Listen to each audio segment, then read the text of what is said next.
Los Ángeles. Estamos prestos para empezar la reunión del concilio. Tenemos un miembro presente, señora. Gracias, señora Gruhl, por estar presente a tiempo. Sin embargo, estamos 10 miembros presentes para completar un quórum. Señor García, señora Han, señor Labange, señor Misikowski, señor Pacheco, señora Perry, señor Reyes, y señor Riley Thomas y señor Weiss Zain. Si se encuentra en el edificio, a favor de pasar a la sala de ayuntamiento para iniciar la reunión. Gracias.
Casi ya son las 10:20. Tenemos 9 miembros presentes. Necesitamos 10 para un quórum. Señor Burnson, Galante, Tersteri, Hunt, Pacheco y señor Wax.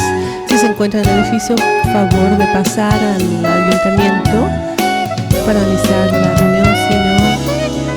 Oh, aquí ya acaba de llegar el señor Pacheco.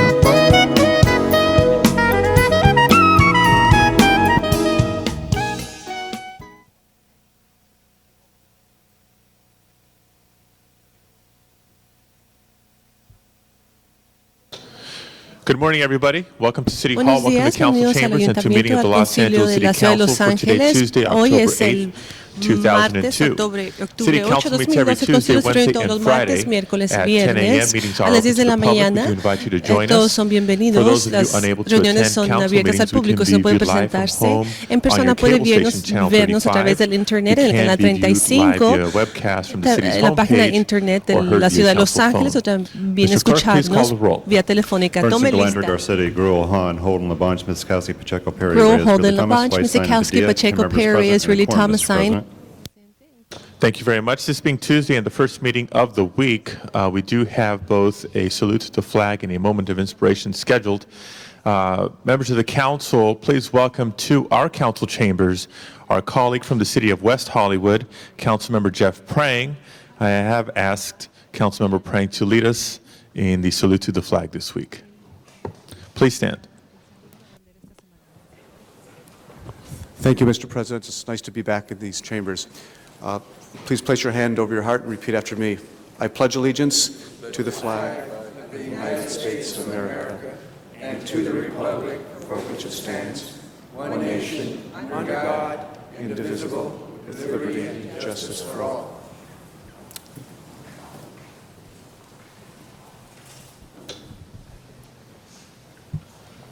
Thank you very much. At this point, I'd like to recognize the council member of the 8th District, the Honorable Mark Ridley Thomas, to introduce our special guest this morning.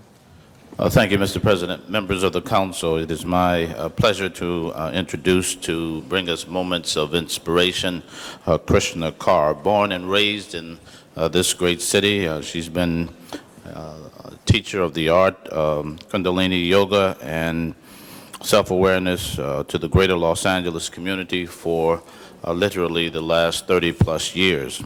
She's traveled extensively throughout the world, specifically Europe, Russia, Mexico, India, and the continent of Africa. She's a gifted teacher and has shared the technology of yoga with therapists, entertainers, executives, students, youth who are at risk, teachers, seniors, pregnant mothers, inmates, and drug rehabilitation clients. Krishna is the founder of Your Own Greatness Affirmed Incorporated, an acronym for Yoga Inc. And this is a nonprofit, tax-exempt organization dedicated to establishing yoga-based programs in underserved communities literally around the world. Prior to dedicating herself to practicing and teaching yoga, she had a very successful career in the theater, where she co-starred on the original Broadway hit Sweet Charity, and the Blacks with Luke Gossett and others, and the Pawnbroker with Rod Steiger. Ladies and gentlemen, Mr. President, let me introduce and ask to come to the podium our guest today, Krishna Kar Khalsa.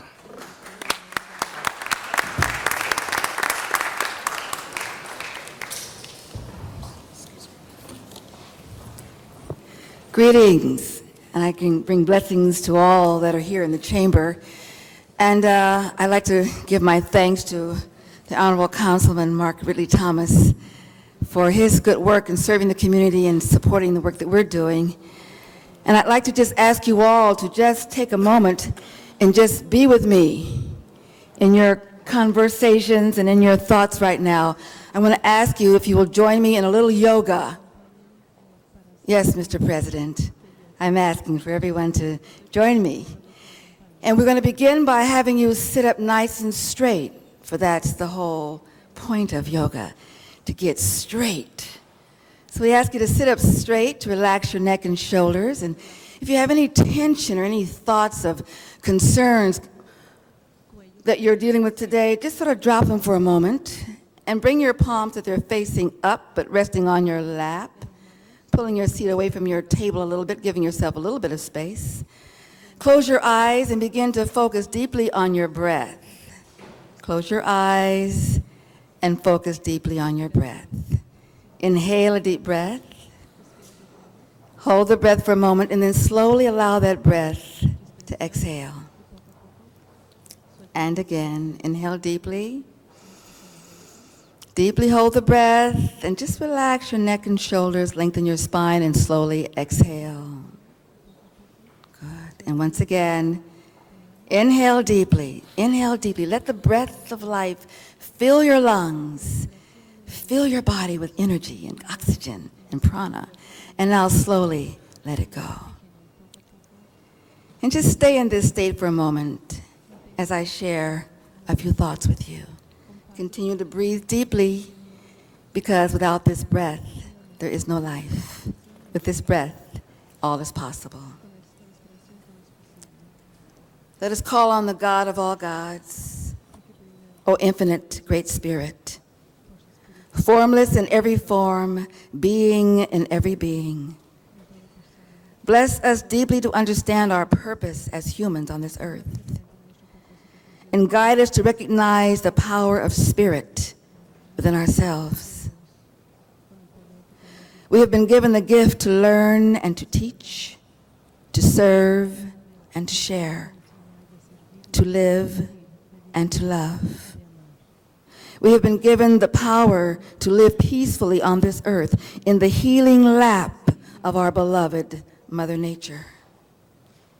Grant to us the consciousness to live that peace with every breath, every moment, every day. Let the abundance of this great earth be shared so all may prosper and live with dignity. That each child may feel safe in their home. That every family may live with laughter and joy.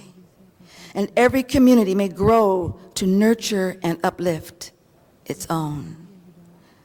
Give us also the courage to stand up and speak out for justice, doing what we know is right and good for those we serve. O Great Spirit, guide us to walk on the path of righteousness together, regardless of race, gender, or religious beliefs. Protect us from fear, hate, greed, and revenge. Let us learn to live not just with each other, certainly not at each other, but rather for each other. O Great Spirit that dwells in the hearts and minds of us all, still the drums of war, so that all humanity may live in peace, joy, tranquility, and grace, today, tomorrow, and always. Satnam, Ashe, Namaste, Shalom, Amen, Hotep, and so it is. Peace to all. Thank you.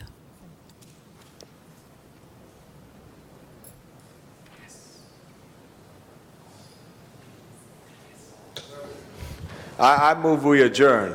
That was beautiful. That was beautiful. Thank you. Thank you very much. Mr. Clerk, first order of business, please. Approval of the minutes. Mr. Labange moves, Mr. Pacheco seconds, Commendatory resolutions for approval. Ms. Misikowski moves, and Mr. Brinson seconds. Mr. President, before starting the regular agenda, item number 37, there's a request that matter be received and filed. Members request to receive and file item number 37. Seeing no objection, so ordered. Items numbers 1 through 8 on the regular agenda are items noticed for public hearing. And I do have cards on items number 2. On the balance of the items, I do not have requests members of the public to address the council, so we shall deem the public hearings open and closed. Are there members wishing to call any of the items 1 through 8 special? Mr. Rudy Thomas. 5, Mr. President, please. Item 5, call special by Mr. Rudy Thomas. Item 2, call special to hear from members of the public. Any other specials on items 1 through 8? Seeing none, Mr. Clerk, please open the roll, please close the roll, and tabulate the vote. 12 ayes. Those items are approved. Next items. Items numbers 9 through 26 on the regular agenda are items for which public hearings have been held. Item number 10 is to be considered with item number 27, so you may wish to hold that on the desk. Let's hold item number 10 on the desk as we await item number 27 as well. And items numbers 25 and 26 require a motion from the floor in as much as there's 2 reports on 1 file. Items 9 through 26 now before us. Public hearings have been held in committee. Do we have any specials? First, Mr. Labange, and Mr. Weiss, and Mr. Holden. Mr. Labange. 14 call special by Mr. Labange. Mr. Weiss. Continue item 13 1 week, please. Members request to continue item number 13 for 1 week. That would be to October 15th. Seeing no objection, item 13 is continued. Mr. Holden. Mr. President, I'd like to call 16 special and 19 and 26 for the purpose of the friendly amendment, essentially, but they'll be simple, but call them special as well. 19 also, Mr. Holden? 19 and 26. And 26. Okay, we still have item number 25, which does require a motion. Ms. Gruhl. So moved. 25? No. Which report? Yes. Which report on item number 25? We have 2 committee reports. Members in the meantime. The housing report? Yes, the housing report, Okay. sorry. That would be Okay. Housing and committee report is moved on item number 25. Are there any other specials? Any other motions on this batch of items? Seeing none, Mr. Clerk, please open the roll, please close the roll, and tabulate the vote. 12 ayes. Those matters are approved. Mr. President, could I ask for number 17 to go forthwith, please? Forthwith on item 17. Next items. Items numbers.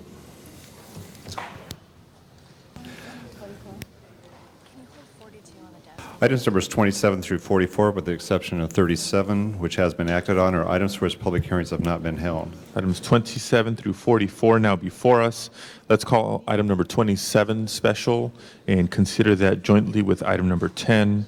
We do have cards in items 30, 31, and 43. We shall call those matters special to hear from members of the public.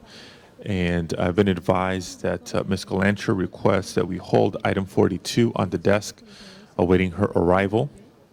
So let's call item 42 special. Members, are there any other specials? Item 38, call special by Ms. Misikowski. Any other specials? Members, these matters have not had hearings in committee. Matters on which members of the public wish to address this council have been recognized. On the balance of the items, we shall deem the public hearing satisfied. And unless there are any other specials, I'd ask the clerk to please open the roll on the balance of the items. Please close the roll and tabulate the vote. 12 ayes. Those matters are approved. Next item, please. Mr. President, that brings you back to item number 2, called special, and as much as a member of the public wishes to be heard. Okay, before taking matters called special, let me make a couple of quick announcements for today's proceedings. We do have item number 45, closed session items. We'll hold those matters on the desk. Mr. Weiss, I understand you have a special motion to be brought in today. Has that been introduced and circulated? It's being circulated right now, it's being signed, and it should be Okay. ready in a few moments, Mr. Well, President. as soon as that is ready, then in deference to Councilmember Prang from West Hollywood, we'll take that matter out of order. Appreciate that, Mr. President. Okay. Members of the council, we also have a few speakers on public comment that I'll make an exception for, and we'll take public comment out of order so that these individuals may return to work. So, members of the public, please be aware, normally we take public comment at the end of our meeting. We're going to take some public comment now to hear from some individuals here on a timely issue. The council calls forward at this time Dora Sanchez, followed by Al Rubalcaba, Gus Frias, Merrill's Larry Green, Ted Hayes, and Walt Ferrari. Will Ms. Sanchez, Mr. Rubalcaba, and Mr. Frias please come forward? Good morning, council members. I am Dora Sanchez, president of the Los Angeles City Employees Chicano Association, better known as La Seca. La Seca was established in 1971 when a handful of Latino city employees were sick and tired of unfair treatment and of having the door slammed in their face when it came to promotions. Here we are, 31 years later, and again, the door is slammed in our face.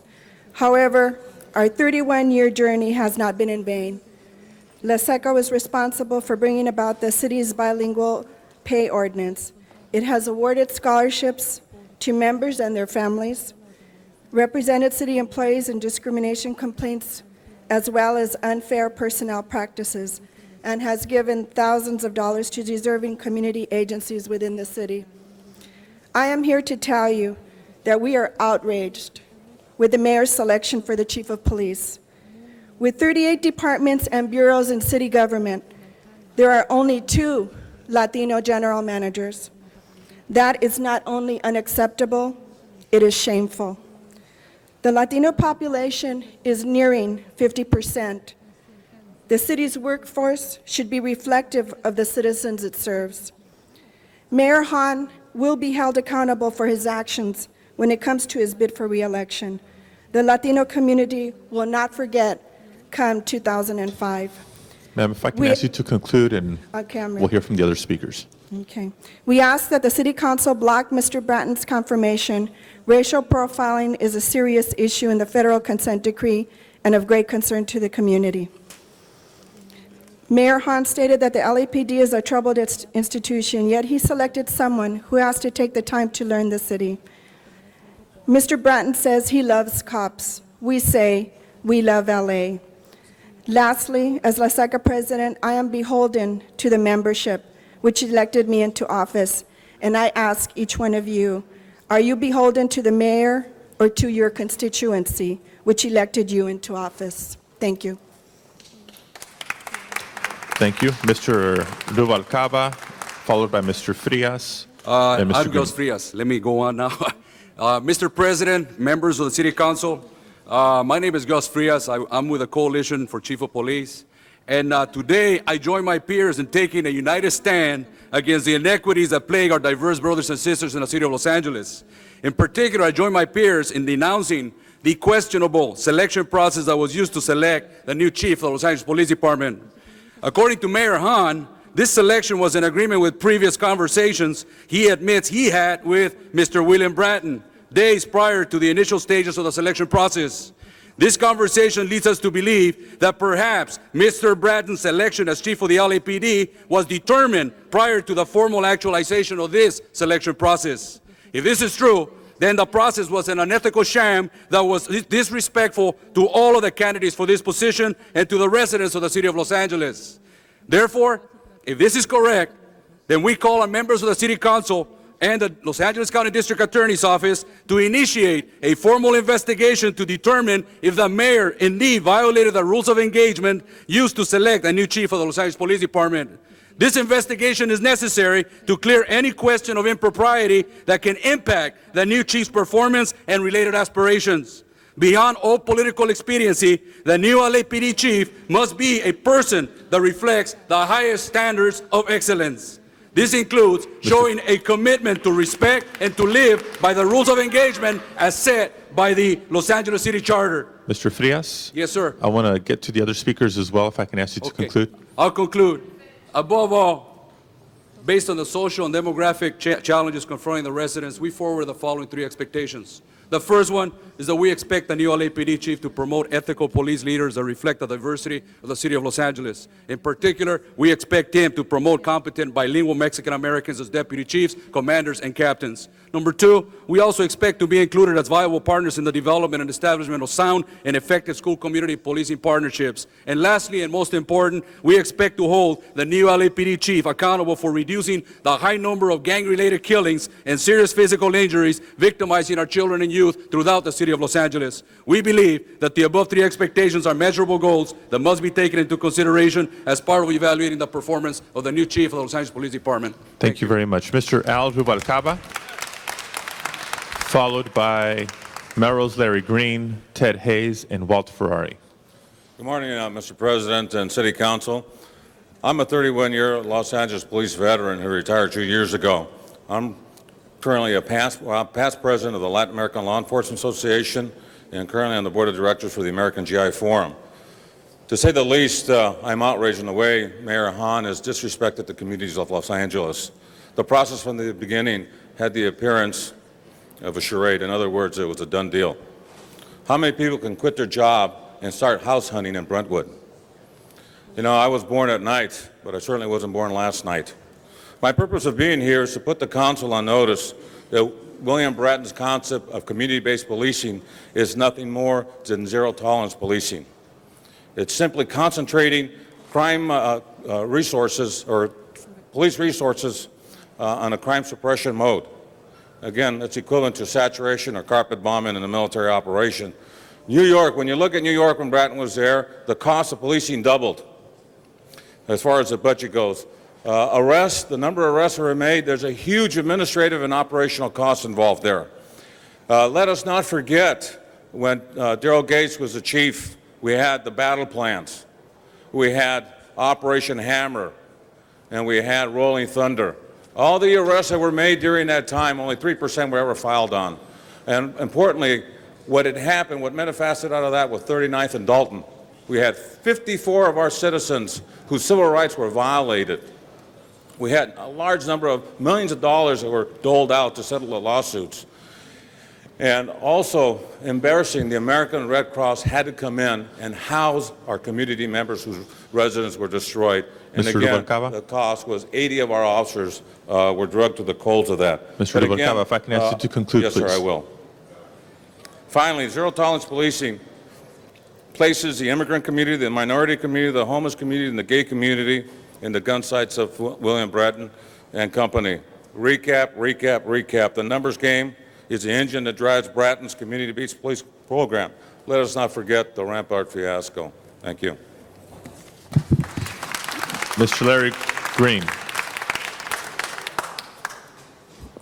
Good morning, everybody, and good evening for those of you watching this on the replay. My name is Melrose Larry Green, and I can understand the previous speakers. I understand the sentiment. After all, during the mayor's race, I was a big backer of Antonio Villaraigosa, but when he lost the election and when Mayor Hahn became the mayor of L.A., I got behind Jim Hahn, and I think he's done a great job. The bottom line is the mayor's made a choice for the LAPD chief, and he's picked a great chief. A great chief, and let me tell you why. As you may guess from my accent, I'm from New York. I've been here 22 years, but every person in New York who's ever been there or lived there or come back knows the reason why crime went down in New York City is because of Bill Bratton. Not Rudy Giuliani, it's Bill Bratton. That's the reason. You may not like it. I know you feel hurt right now. I'm sorry the Yankees aren't in the ACLS. But I want to tell you that Bratton lowered crime in New York. He was a great chief of the New York police. He was the MTA in New York and in Boston. And policing the city of LA is not going to be an easy job. He was also behind the consent decree. Now, you can't have your cake and eat it too. This is a guy that's going to reform the department. He's going to reform the LAPD. but he's also a good man. And not only should he be confirmed 15-0. And all of you over here who wanted Art Lopez ought to be buttonholing to have Art Lopez work under Bill Bratton. Thank you very much. I'm Melrose Larry Green. Bring it on. Bring it on. L.A., I'm celebrating. We Mr. got Larry a great man. Green, thank you very Bring it much. on. Our next speaker is Mr. Ted Hayes, followed by Walt Ferrari. Mr. Hayes? Yes. Is Mr. Hayes here? No, I'm Walt Ferrari. Okay. We'll take Mr. Ferrari, then Mr. Hayes. I'm sorry. Either one of you, whoever's ready.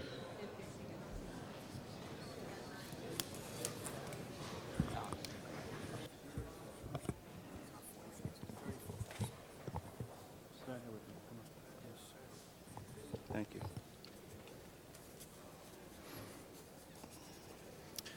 Good morning. I'm Ted Hayes, homeless activist, Justiceville Homeless USA. I'm also here this morning in support of the Los Angeles Coalition of Chief of Police. Obviously, this gentleman is going to be confirmed the Chief of Police. Politics dictates that, apparently. It's going to go that way, so there's no stopping it. However, this man comes from the city of New York. Out in the harbor of New York, there is a statue that represents all that is dear to everybody in this country as American citizens, being the descendants of immigrants and homeless people. The Statue of Liberty says, "Give me your tired, your poor, your huddled masses yearning to breathe free. The wretched refuse from your teeming shores, send these, the homeless, the tempest tossed to me. I lift my lamp beside the golden door." I've always said that the Statue of Liberty needs to be turned around to face America. But instead, what has happened in this country is draconian measures for answering homelessness. Selective law enforcement, using the police. In fact, from what I understand, this gentleman from New York with Mayor Richard Giuliani cleaned up Broadway because Broadway was inundated with homeless people, prostitutes, riffraff, the so-called unwanted of society. And because the social services failed in their responsibility to address these issues, law enforcement took it on, and it was this man who began to clean up supposedly crime in New York. It all began on the backs of the most vulnerable people in that city of New York, the homeless. Mayor Giuliani, in fact, he and this gentleman are in a heated controversy as to who deserves the credibility for cleaning up New York and leadership. Well, if this gentleman has gotten his leadership off the back of homeless people, if this is his idea, and if this is the idea of the mayor of Los Angeles, I am here to tell you today, I welcome that challenge. Because he is going to cause discussion in this city like never has happened before. I welcome him. I welcome that challenge. And you, Los Angeles City Council, has passed 2 resolutions addressing this issue of chronic homelessness. And we've called on you to ask the President of the United States to declare this area an economic disaster, to bring in special resources to clean that mess up in downtown especially. You're at that crossroads now.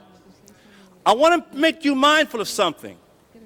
I stand here in the red, white, and blue with this flag because my father gave his blood in World War II in Korea for the freedoms of this country and for homeless people by which this country was founded.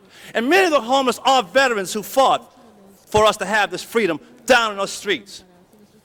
80% of the homeless population in downtown Los Angeles, so-called Skid Row, I call ground zero of America, 80% are black African-American men. And how ironic that my people are allowed to live like animals on those streets down there, use those filthy, stinking toilets, living in tents and huts that this city of Los Angeles has allowed to go on. Yet if my people cross Los Angeles Street to go and try and set up a box or whatever up by the library in Bunker Hill, the Los Angeles Police Department would be on them with a vengeance. It sounds to me like this city is practicing apartheid. It sounds like we're not really enforcing the law equally. But you know what? This gentleman from New York, he selectively used the law to drive my people off the streets. I warn you, Los Angeles. I warn you, City Council. We made proposals to you. Please, let's work together. Let's tame this guy. Let's take this New York stallion and let's turn him into a workhorse for our community, that indeed the crime will stop, that the morale of the law enforcement officers will come up. All right. That our city will come together. Thank you for your testimony, sir. Thank you, sir. All right.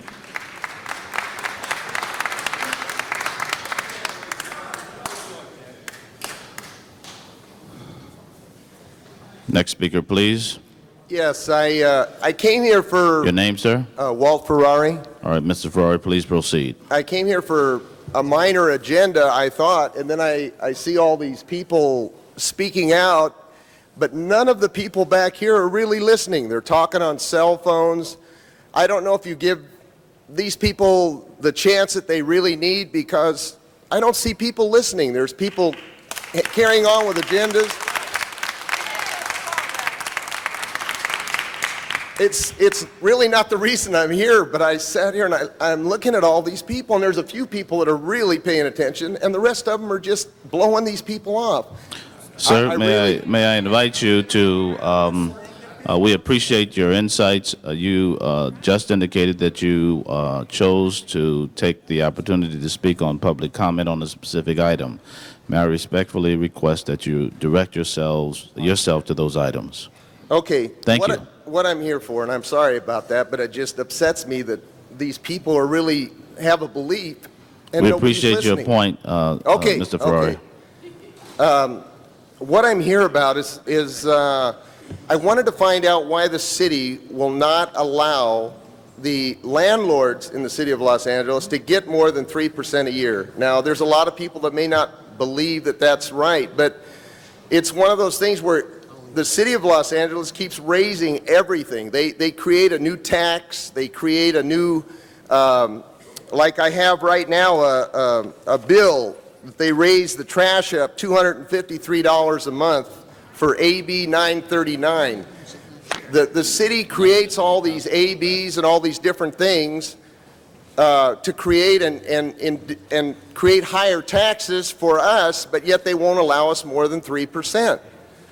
And I'd like to know, when will they allow more than 3% so that we can at least show somewhat of a profit? And that's what my comment is. Okay, thank you very much. We appreciate your testimony here today. Where do I live? Public comment for today's meeting is now closed. Mr. Clerk, next order of business, please. Item number 2, called special, and as much as there is a member of the public who wishes to be heard.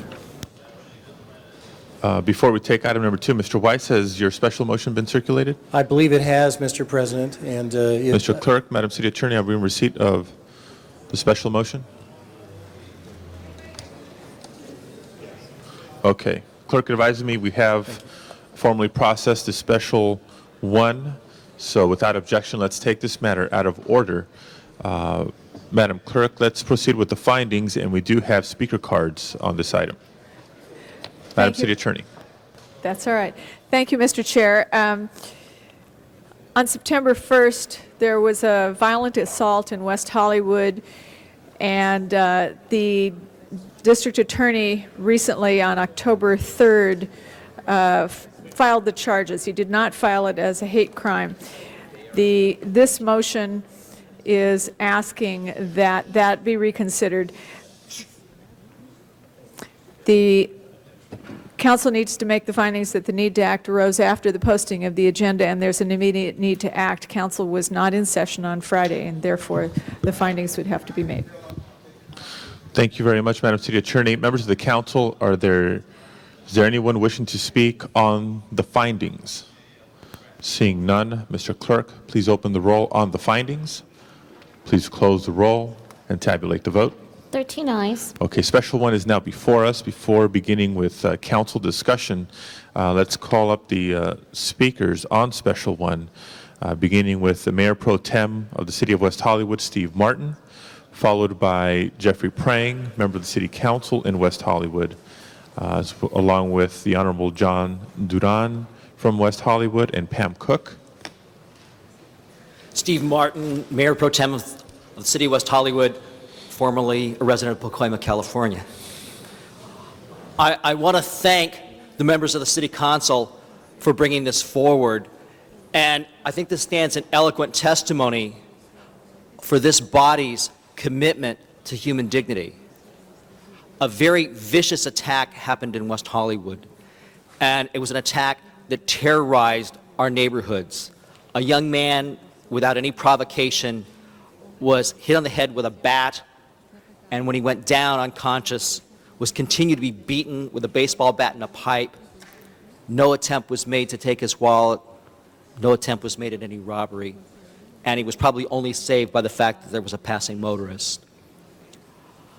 Needless to say, we were shocked, given the evidence, and incredibly disappointed when District Attorney Stephen Cooley decided not to press hate crime charges. And I come before you in support of this resolution with the understanding that we're not asking for vengeance. We're simply asking for justice. And that the actions of Mr. Cooley in not filing a hate crime charge really trivializes the assault on Trev Brody. It makes him seem like he's just another mugging.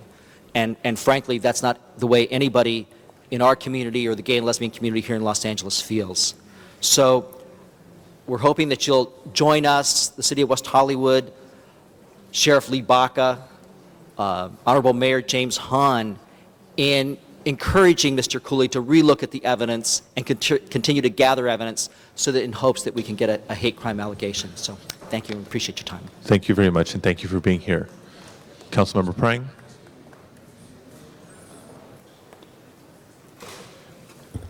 Thank you, Mr. President, members of the City Council. It's actually interesting to note that the City Council of West Hollywood actually has a quorum here this morning. But I want to thank Councilmember Weiss and the co-sponsors, Councilmembers Gruel, Tom Labange, Eric Garcetti, and Nick Pacheco for sponsoring this resolution in support of your neighbors and the residents of West Hollywood. This was a horrible crime that traumatized our community for 30 days as our residents lived in fear, wondering whether we would be able to apprehend the perpetrators of these horrible crimes. It was with tremendous amount of enthusiasm that we apprehended them last week, and we were able to announce that we'd be able to bring these folks to justice. We were traumatized once again when the district attorney failed to recognize the severity of this crime as a hate crime against gay men in the city of West Hollywood. This was a crime that came within 2 blocks of the biggest business district where gay men frequent in the city of West Hollywood, in an area which is known for gay and lesbians to congregate. It is a practice which is common for people to come to the city of West Hollywood to harass gay men and lesbians. They used bats and pipes, not typically the weapons associated with robbery, but of hate crimes. They asked for no money and they stole or goods, and they stole no money or goods. Sheriff Baca came before the West Hollywood City Council last night, and he made a statement supporting the decision of his department to encourage the district attorney to pursue hate crime charges. He mentioned that nothing was stolen from the victims. He mentioned that there was no warning offered to the victims to comply, nor was there an opportunity given to the victims to comply with the demand for goods or money. And he stood by his Sheriff's Department investigators in asking that the district attorney pursue this as a hate crime and allow a judge and jury an opportunity to weigh the evidence. We appreciate the support of Councilmember Weiss, and we hope that the City Council will support us in our endeavor to encourage the District Attorney to continue to look for additional information that will implicate this as a hate crime and to submit this evidence to a judge and jury for their consideration. Thank you very much for your support of the City of West Hollywood. Thank you, Councilmember. Councilman. Thank you, Mr. President, members of the City Council. My name is Councilmember John Duran from the City of West Hollywood, and I'd like to thank you for hearing us out today. The District Attorney, through his spokesperson, has been saying that the evidence is not present and that the district attorney does not believe that they can prove beyond a reasonable doubt that a hate crime occurred. This is a very disingenuous argument. A complaint is a charging document. It is not evidence. It is merely a charging document about what the facts may prove. The DA's office often files multiple charges, alternative legal theories, contradictory legal theories in a complaint, knowing that through the criminal justice process, the complaint will eventually be pared down by criminal defense lawyers and by the court. Besides being a council member, I am a criminal defense lawyer. That's what I do for a living. So I'm aware of how the district attorney's office normally operates in this area. Often the complaint is charged, the special allegations are denied, and the questions are really reserved for the trier of fact, meaning the judge or the jury. In this particular case, the facts are present. The facts are there. A baseball bat, a pipe, the back of a skull, 4 separate beatings within a 30-day period. As Councilmember Prang stated, there was no demand for money, nothing was taken. Yet, given these facts, the DA's office decided to charge attempted robbery. If the district attorney's office is on shaky ground at all, it is on the allegation of attempted robbery. A place where they can stand firmly is on the allegation of a hate crime. Don't get us wrong, as elected officials from West Hollywood, we want the district attorney to succeed. We want him to prosecute. We want him to win this case against the 3 thugs who terrorized our community. But we also want him to do the right thing.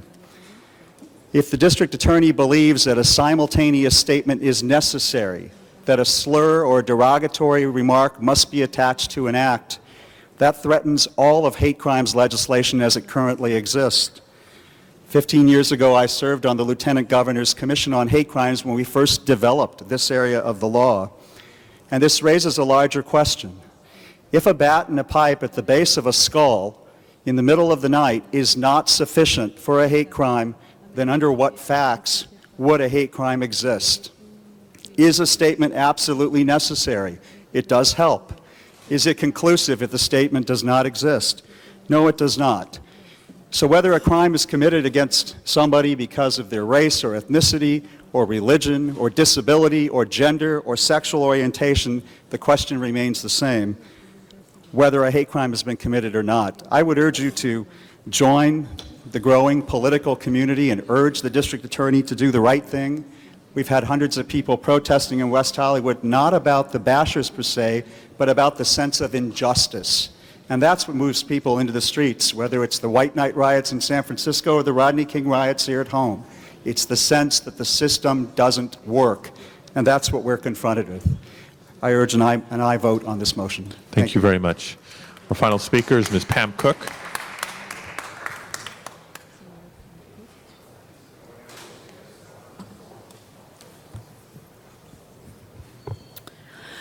My name is Pam Cook. I am president of Stonewall Democratic Club, basically the gay and lesbian voice in all of Southern California, including West Hollywood.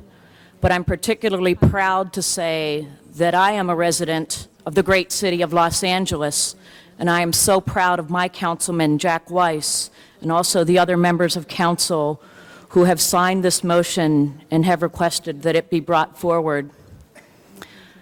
I've been searching since the announcement was made by Mr. Cooley what to say to you. Words can't describe what people are feeling inside of their hearts about what is actually going on in Mr. Cooley's mind in making his decision, what motivates him to not push it forward, whether it be a fear of maybe he doesn't win one particular case in a conviction record. That cannot be the basis for not going forward in this situation. As you heard from the members of West Hollywood City Council, contrary to Mr. Cooley's statement that the only evidence that exists is that of a robbery, I think you, the citizens of Los Angeles, the citizens of West Hollywood, of the County of Los Angeles, we're all having a big misrepresentation made to us by Mr. Cooley and his office. There is clearly other evidence of something else that went on besides a robbery, and in fact, as you heard from the members of West Hollywood City Council, it looks like actually the robbery, if there was even an intention of a robbery, that was the most insignificant part of the crime. The substantial part of it was that Mr. Brody's head was bashed in, his skull was crushed in the back, most likely because he was gay. This cannot be tolerated, not in a civilized society, not in West Hollywood, not in Los Angeles. We must urge that this crime be prosecuted, be brought forward, be investigated to its fullest. And I took particular note of how this council session was opened this morning, and that was with the moment of inspiration in which the fine lady who was trying to give us an inspiration for peace and calm noted that she was hoping that basically, I think the law of society would protect us from fear, hate, greed, and revenge. That's what we request, ladies and gentlemen, and I urge you to pass this motion and to proceed fully to the extent of the law. Thank you very much. Thank you very much. Thank you for being here. This concludes public comment on Special 1. Chair recognizes Mr. Weiss.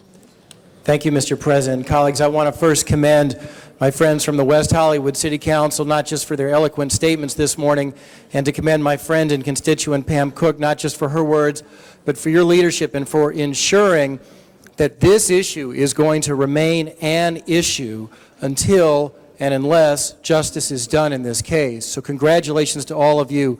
Please keep up your efforts. I hope our efforts today lend some measure of support to the important principles that you are striving to vindicate. Colleagues, on September 1st, a group of thugs drove to the city of West Hollywood in a stolen car with baseball bats. And they drove to the city of West Hollywood, but they could have just as easily have driven to the 5th Council District, which is just a few blocks away from the street they ended up at. You know, frankly, this is a part of town where you have to look at the color of the street signs to tell whether you're in my district or the city of West Hollywood. The boundaries are pretty confusing. And be that as it may, they did end up in the city of West Hollywood. They came upon a man who moments before had embraced another man. And they proceeded to bash his skull in. They proceeded to wail on this man with a baseball bat. They proceeded to do everything they could with that baseball bat to kill that man, and they left him unconscious, and they left him for dead. I'll tell you this, colleagues, it's a miracle that the man survived, and had he not survived, there would be no doubt that there should be murder charges brought in this case. But what happened last week when the suspects were arrested? What were the charges? Was the charge of attempted murder brought? Because I will tell you, when you take a baseball bat and you bash in another human being's skull, you are attempting to kill that person. Was a charge of attempted murder brought? No. A charge of assault with a deadly weapon was brought. And was a hate crime charge brought under the California statute, a statute which I have put in the motion before you today? No. Colleagues, mind you, the term of art that experts use to describe what happened here is gay bashing. And what these thugs did was bash. They took out their bats and they bashed and bashed and bashed. And what was the charge brought? Attempted robbery. Well, as you just heard from our colleagues on the West Hollywood City Council, nothing was stolen. Nothing was stolen. What's a harder case to prove here, the attempted robbery or the hate crime case? I think that's a question that needs to be asked. But something was stolen. Something was stolen. It was more important, perhaps, than what might have been in the victim's wallet. What was stolen was the sense that we all have the opportunity to have equal protection of the law and of law enforcement as we go about our lives in this community, as people in West Hollywood go about their lives in their community. And so with this motion today, we are calling on the District Attorney's Office to reconsider this decision, to reevaluate this case, and I hope to bring hate crime charges. I want you all to know about one more thing that I added to this motion last evening before I left my office. I not only want reconsideration and reevaluation, I want the District Attorney's Office to ensure that no stone is left unturned in this case. I don't want the books closed on this case. I don't want the statements that we have heard, that so many of us have heard, that the evidence is conclusive it was a robbery, and to see the book closed and see the case go away. That's not how you investigate a civil rights case. Keep the books open, go after every lead, and I believe if you do the investigation properly here and if you properly review the evidence, the only just decision will be made, and that is to bring hate crime charges. Civil rights crimes are different, colleagues, than other crimes. They target us just for who we are. And for that reason, it's more important than ever that law enforcement in this community be more aggressive than ever when prosecuting civil rights crimes and hate crime violations. I ask for an aye vote. Thank you, Mr. Weiss. Chair recognizes Ms. Perry, followed by Mr. Pacheco, Ms. Misikowski, and Mr. Labange, and Mr. Zine. Thank you very much, Mr. President. I want to commend Mr. Weiss for bringing this forward as quickly as he did. I have to deal with similar issues of hatred and crimes committed in the furtherance of an agenda of hatred in my district as well, and that's why this touches me. Bringing a charge of a hate crime is an enhancement. The difference in sentencing time with or without this enhancement is not extreme. So there is no great risk to include this enhancement in the charges. The purpose of this enhancement, the charge of a hate crime, is to drive the point home that a commission of a crime in furtherance of an agenda of hatred will not be tolerated. I would like to suggest to Mr. Weiss, and perhaps as a friendly amendment, I haven't had a chance to discuss this with him, that we work together as a city to broaden the definition of hate crime so as not to require an utterance or a public statement or something to be overheard to be an element of that. And if I may have just a moment to respond to you, Ms. Perry, you should be aware that the California Penal Code section, which I have included in the motion here, states when multiple concurrent motives for a crime exist, the prohibited bias must be a substantial factor in bringing out the particular result. What that means is that under the law of the state of California, if you beat a person because of their sexual orientation and you rob that person, that's a hate crime. Multiple motives can exist under the law, and utterance is not needed. You can do this case with circumstantial evidence. You can put on expert testimony, as I would expect a prosecutor to do. You can prove this case. Okay. And I'd be happy to work with you to see whatever else we can do in the city to improve the law. Thank you. Mr. Pacheco.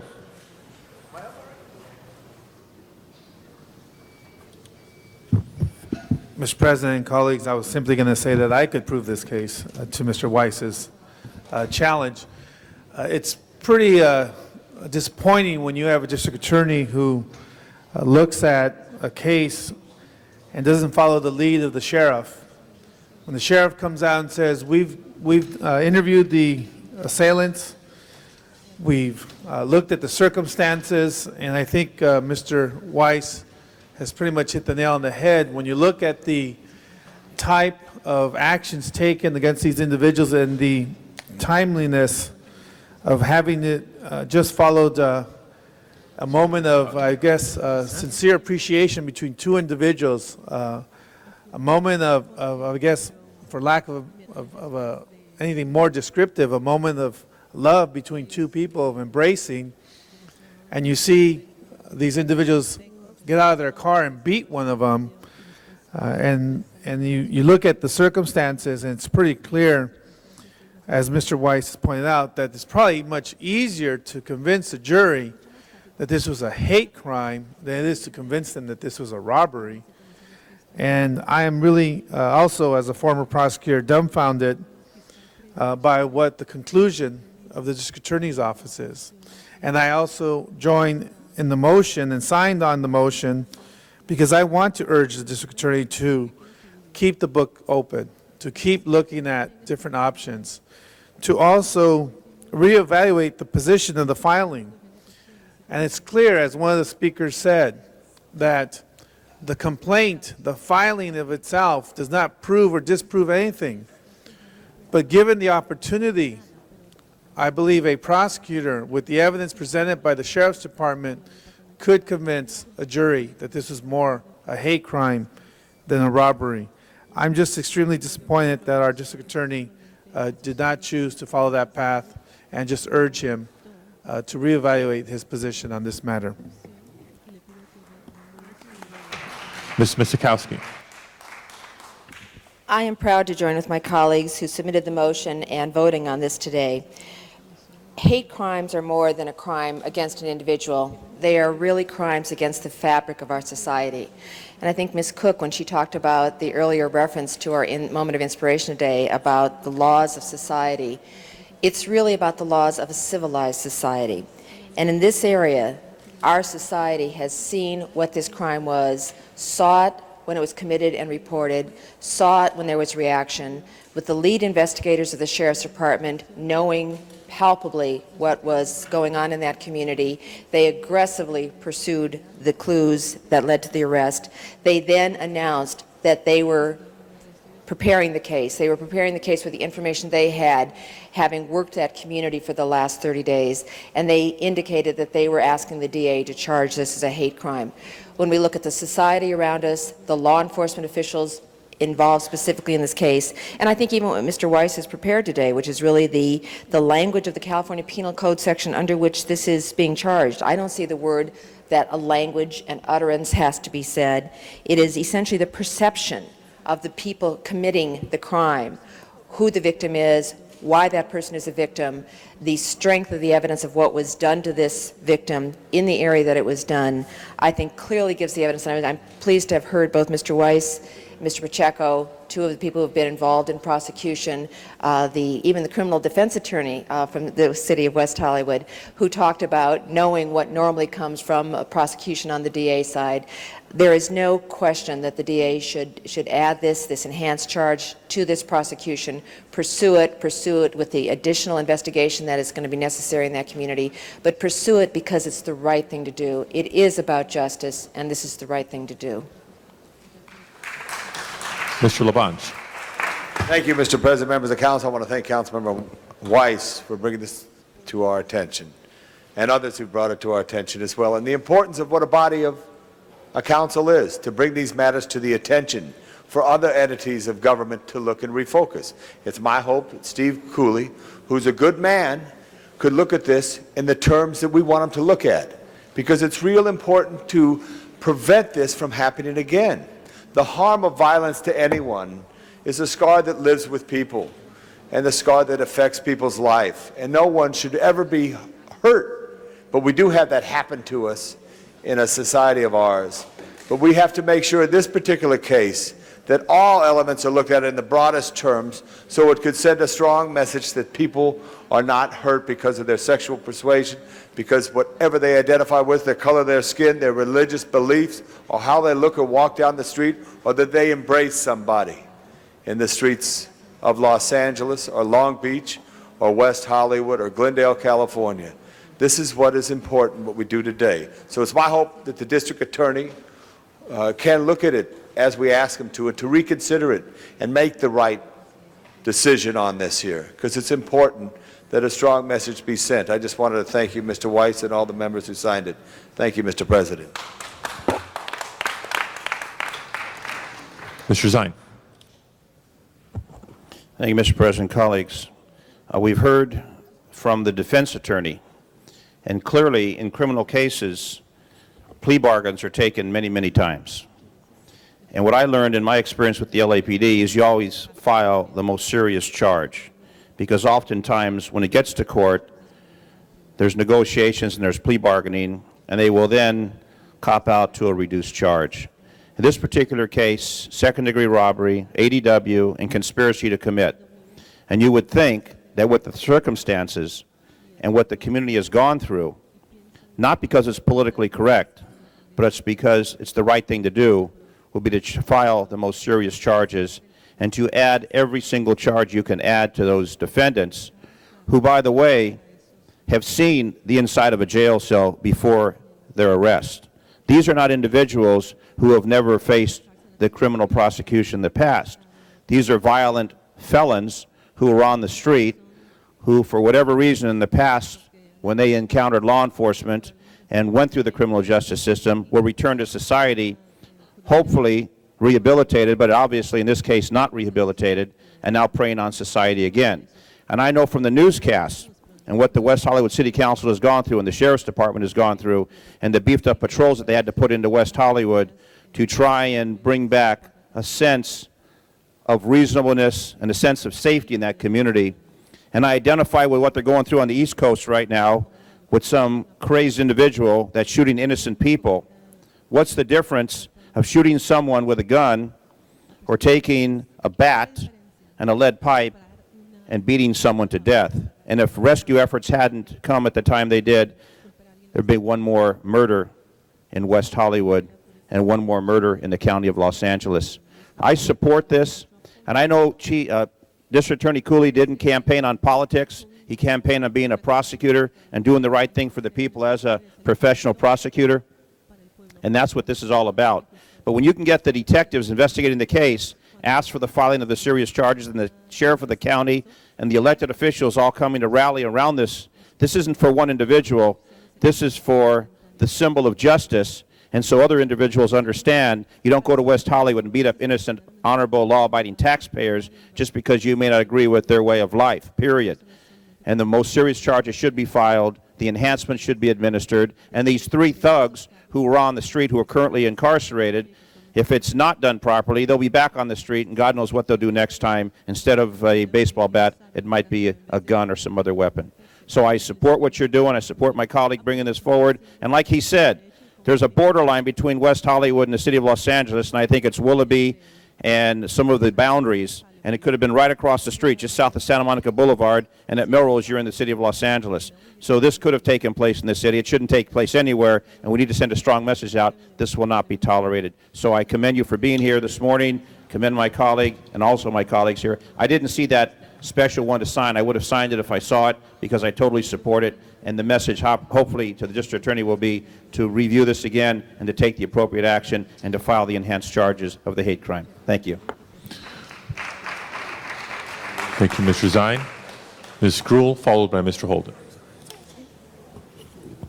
I don't want to repeat all the things that my colleagues have talked about, but I believe that what we really want to have happen here is to get to the truth of the matter and make sure that this brutal crime that we are prosecuting on every level that we can, and asking the DA to consider to look at all of the laws that are applicable to him, and to encourage him to leave no stone unturned.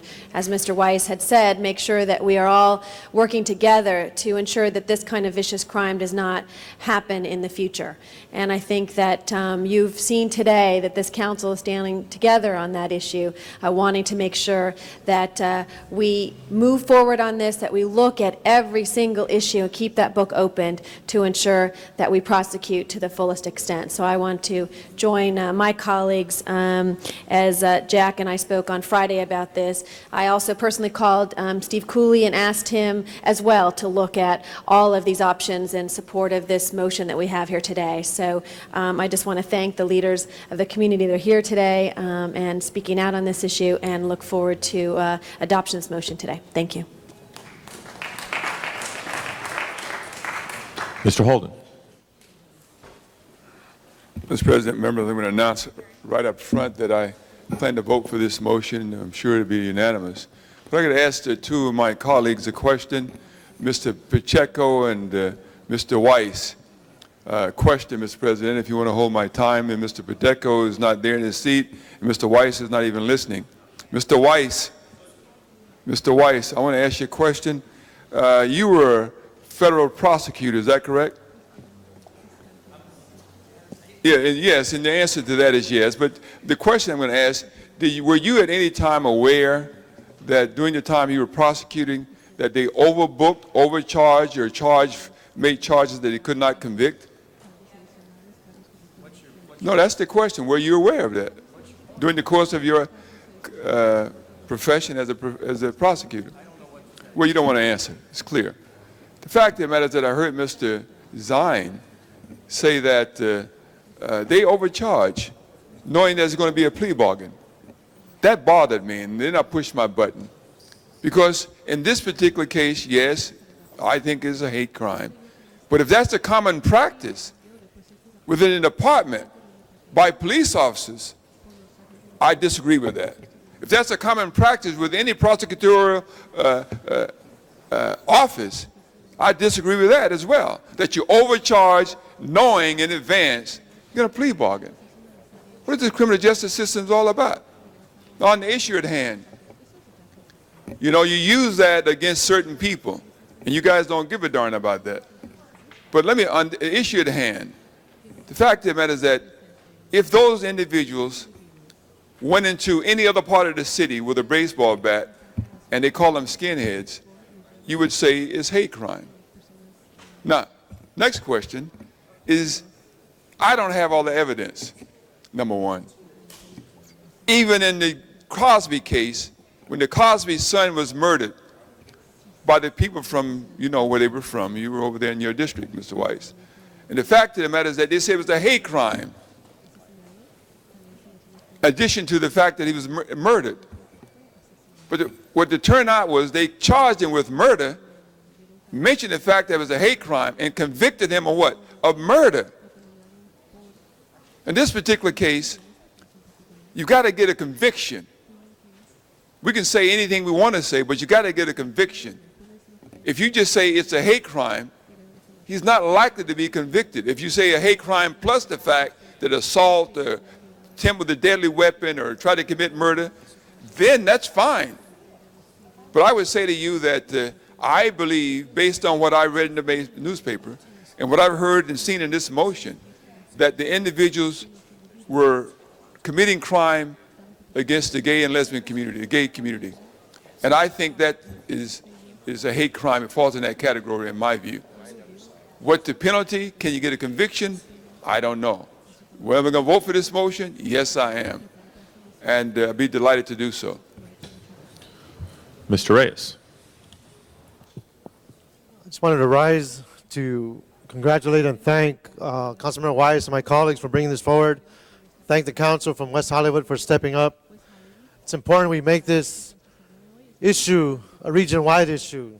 In our history, in our city, different groups have been vulnerable for different reasons, different ethnic groups, different causes, and we need to have our officials be accountable for their actions. And not taking action on this very important issue is something that we need to respond to. So I just rise to support. We should have a unanimous vote. And thank you for doing this. Mr. Burnson. Yes, members of the council, I fully support the motion. I just want to raise a question on whether this is a civil rights violation as well as a hate crime, and whether the U.S. Attorney General ought to be involved in prosecution as well as the as district attorney. I commend Sheriff Baca for his prompt action on this and for asking for this to be handled as a hate crime. However, I would suggest and hope that the district attorney will reconsider and file maximum charges of hate crime, attempted murder. Certainly this was not a case of robbery. This type of behavior cannot be tolerated in West Hollywood or in any community in our city or in this country. We cannot, as the President said yesterday, we cannot live in fear, and we must not live in fear. And the people that protect us must use every device available to them in order to ensure that people like this are put away for good and kept away. So I would urge that, number one, yes, we approve this and ask the district attorney to reconsider, but I would also ask that the Attorney General, I'm talking about the U.S. Attorney General, look into this matter as a matter of a civil rights violation as well. Ms. Hahn. Thank you. I just want to thank my colleague Jack Weiss for bringing this to our attention, and I thank all of you who came down today to speak on this issue. It makes me very proud, actually, that our two cities are partnering in standing up against this type of, no question about it, hate crime, spoken or unspoken. This clearly was a hateful act, and my personal prayers are certainly will be with this man, his family. It is an unspeakable act, and I am happy to, and I would have signed on, Jack, if you'd asked me to. I would have had my name as well on this. I think I was not around when you did this, so I just want you to know that I'm in support of this, and hopefully it's courageous acts like all of us are taking that will one day eradicate this kind of hate crime from our society. Let me take this opportunity to introduce a group of students from my council district, 67 7th and 8th graders, plus teachers and chaperones that are here today from St. Peter and Paul School in Wilmington. They're here to tour City Hall. And you know what? This is a great discussion for you to have listened to.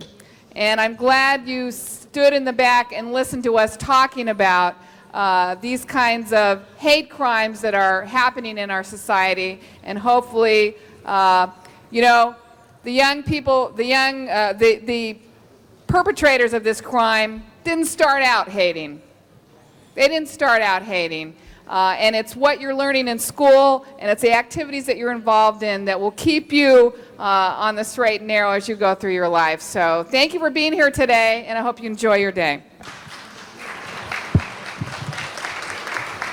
Thank you, Ms. Hahn. Are there any other members wishing to be heard on this item? Seeing none, I believe we're ready for a vote. Mr. Clerk, do we have an amending motion in addition to the special? There is an amending motion put forward by Ms. Perry and accepted by Mr. White to work together to develop new language and seek amendment to broaden the definition of hate crime. Okay, then we shall consider the matter as amended, and the chair of the Public Safety Committee will agendize timely and appropriately the updates sought by that amendment. Mr. Clerk, please open the roll on Special 1. Please close the roll and tabulate the vote. 14 ayes. That is a unanimous vote. Please send this matter forthwith and proceed to the next item, please. Mr. President, I understand item number 14, there was a request to continue that matter 1 week until October 15th. Members request to continue item number 14 without objection. So ordered. Next item. Item number 2, member of the public wishes to be heard on this matter. It's a matter of notice for public, excuse me, yes, a matter of notice for public hearing.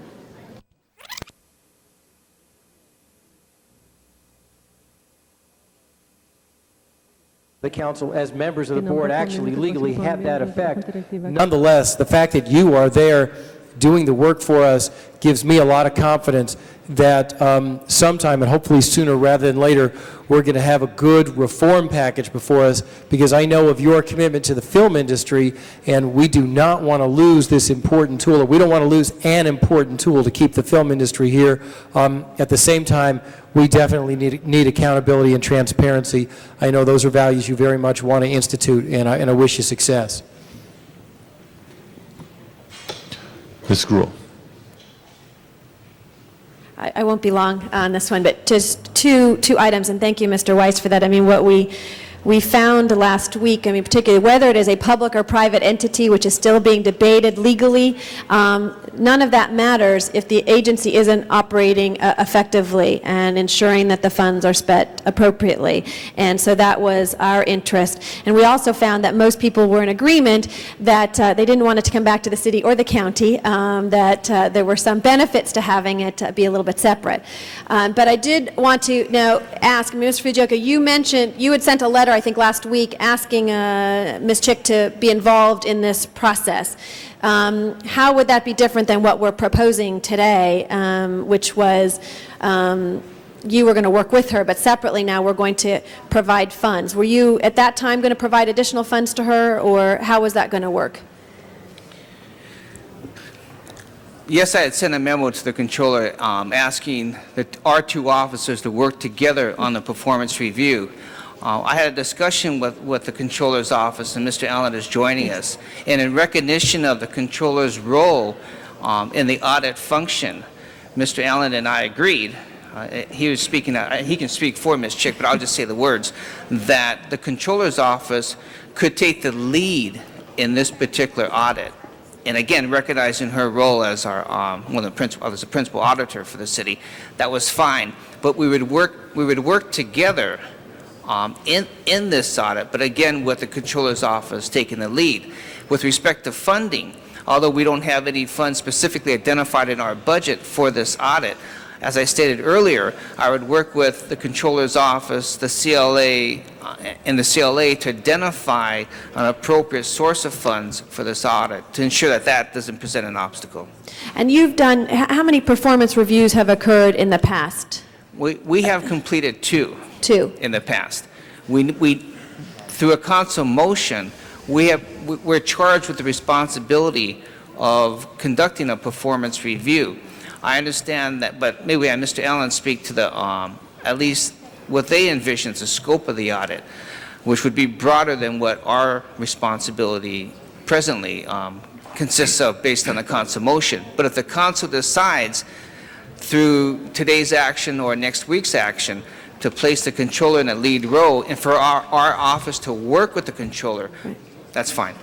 Just so my time is keep going, so I may want to have another question. I lost about 30 seconds. Marcus, I know you're here representing the Controller's Office. Marcus Allen, Chief Deputy Controller for the Controller's Office.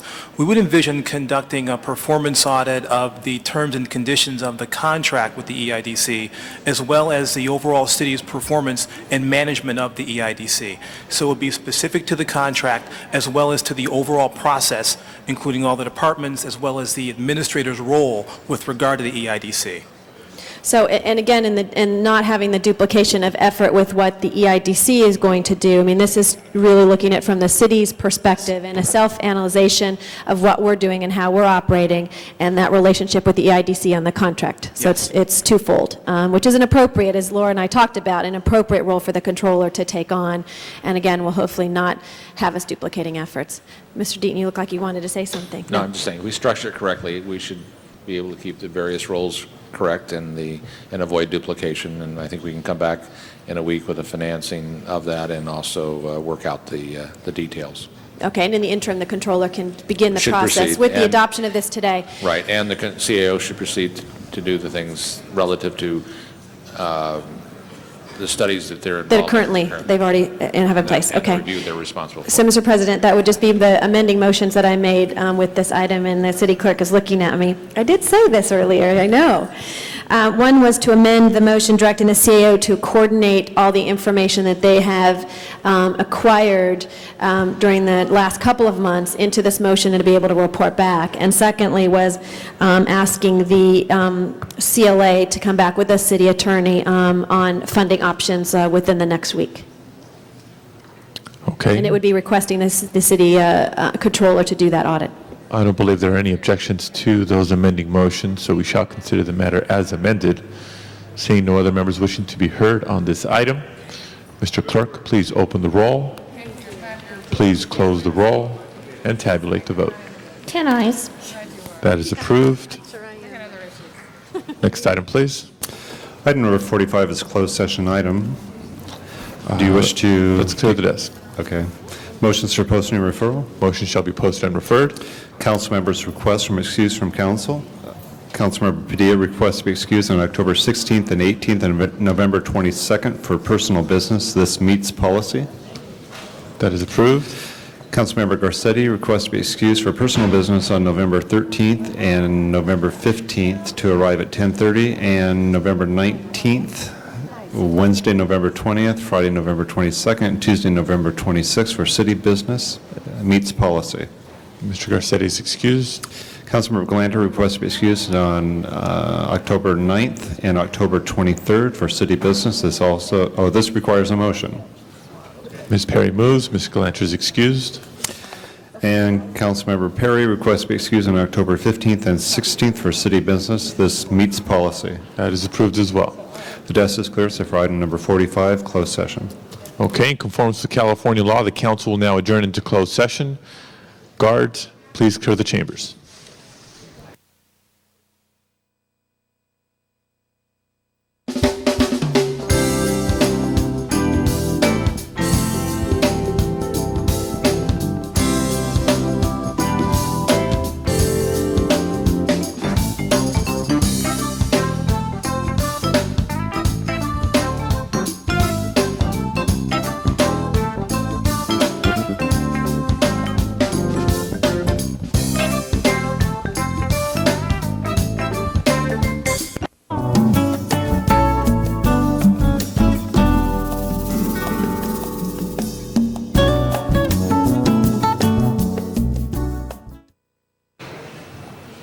Welcome back into open session. Mr. Clerk, matter before us, please. Item number 45C, a request from the city attorney to settle case for $350,000, and there is a motion on the desk. Please open the roll. Please close the roll and tabulate the vote. 10 ayes. That is approved. Forthwith, please. Next item. The desk is clear. Are there any announcements today? Announcements? I do have one, members. As you and your staffs are being advised, we have set the dates for consideration for confirmation of the mayor's selection for the next chief of police. That matter shall be before us this coming Friday, which is the 11th of October. Consideration for confirmation of Mr. Bratton will be agendized for the council this Friday. Mr. Holden. Does it mean that it will actually we have to make a decision then, or it can be continued to next Tuesday or something like that? It'll be on the agenda for this Friday. If there's 8 votes or more to confirm, if there's 8 votes or more to not confirm, or if there's 8 votes to continue, 8 votes carries the day on Friday. Well, Mr. President, was it, I mean, you set this Friday, or it was Yes, requested that it be set? The agenda has been posted. The matter's on the agenda for this Friday. So it'll be considered this Friday. I mean, there was some new testimony, new discussion today, Mr. President, from people in the community, which suggests they didn't have, at least in their mind, sufficient time to review the matter and to provide input to the council people who represent them in a specific area. Certainly not enough time for my constituents. Well, Mr. Holden, we certainly respect that perspective. It's on the agenda for this Friday. Whatever the council's disposition of it will be determined then. Thank you very much, This is not a Mr. debate. President, and I will ask my colleagues at that time to give us an opportunity for additional community input. But for everybody watching at home, certainly this is an important issue for the future of the city. Please be advised that the hearing date is this Friday. Other announcements? Please rise for adjourning motions.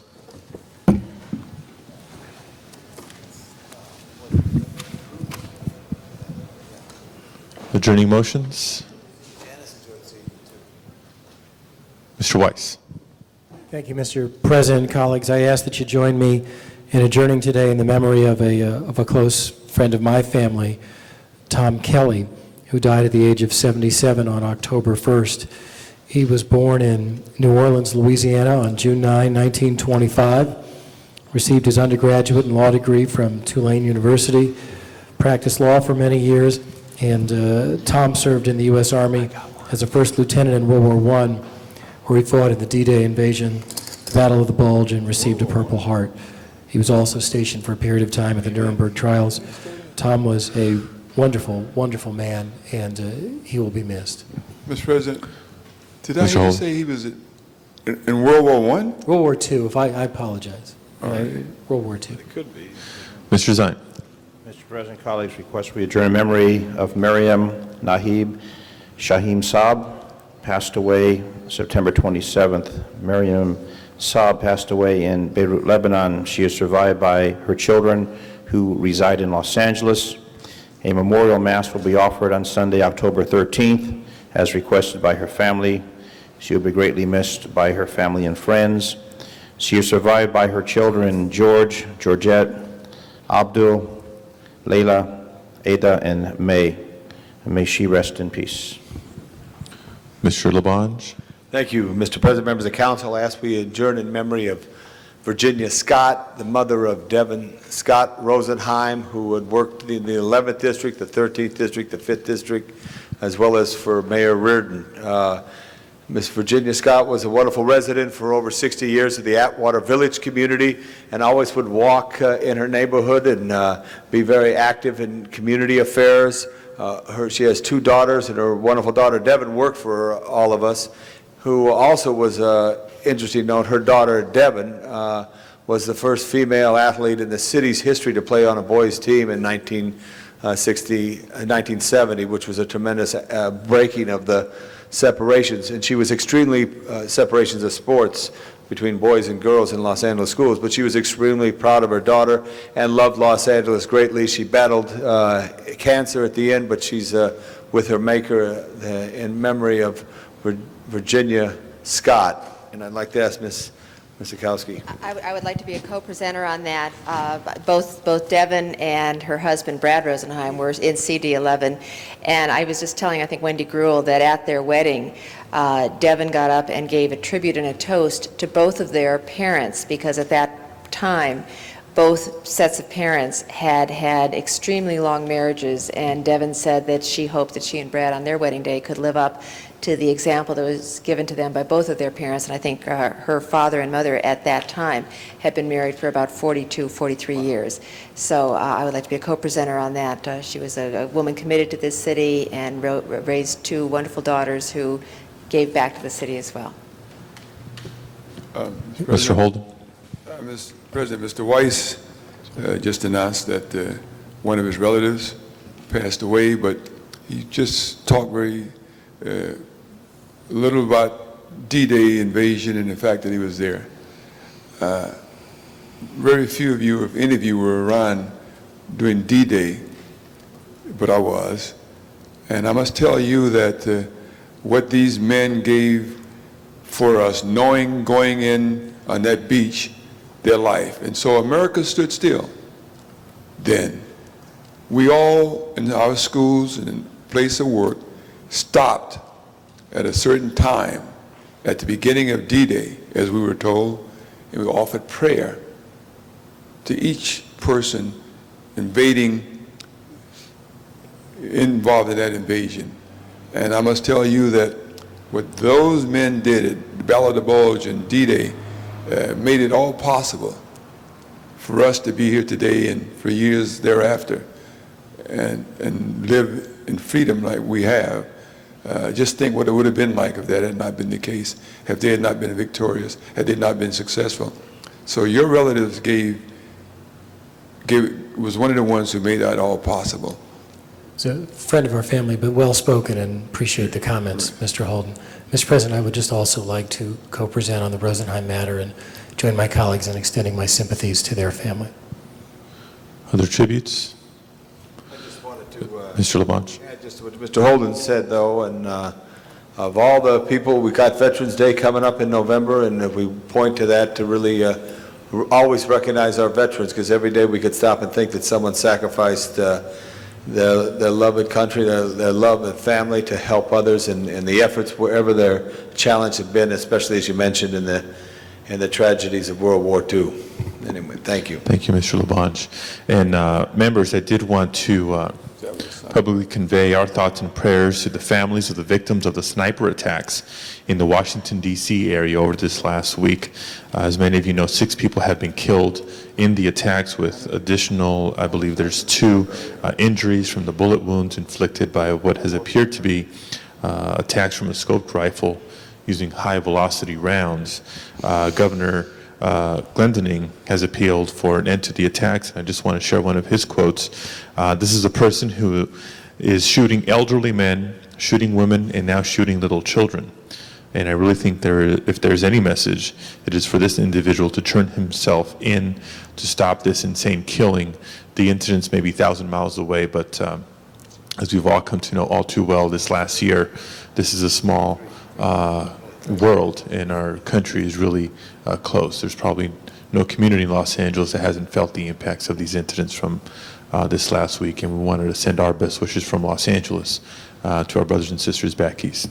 Mr. Holden. Mr. President, members, very often we adjourn in memory of the individuals that we know personally or been referred to us in our districts, but every day the toll mounts in the city of Los Angeles of the drive-by shootings of people who we don't even know, and there's no recognition of them. And there's hundreds of people who are murdered in our city. And so each day I think it's a good idea to adjourn in the memory. It's almost like the unknown soldier, the unknowns, innocent victims who died in our city. Thank you. Gang violence or any other kind of killing. Mr. Clerk, please call the roll.